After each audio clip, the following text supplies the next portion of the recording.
Sebuah rekaman video menyayat hati warganet dan kini ramai diperbincangkan di media sosial.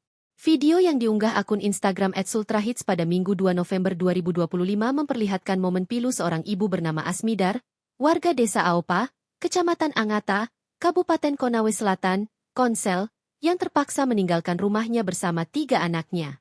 Berdasarkan informasi yang dihimpun, Asmidar harus mengosongkan rumah peninggalan almarhum suaminya setelah terlibat konflik dengan pihak keluarga mendiang.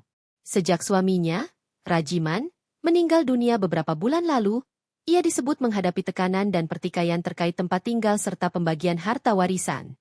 Konflik yang sempat mereda itu kembali memanas, hingga akhirnya Asmidar memilih angkat kaki dari rumah yang selama ini menjadi tempat tinggalnya bersama anak-anak. Dalam video yang beredar, tampak Asmidar mengemasi barang-barangnya dengan terburu-buru sambil menuntun anak-anaknya keluar dari rumah, diselimuti isak tangis. Kisah pilu ini pun langsung menyita perhatian publik.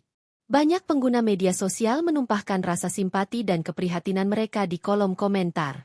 Tak sedikit juga yang menyerukan agar pemerintah daerah dan lembaga sosial segera membantu Asmidar mendapatkan tempat tinggal yang layak.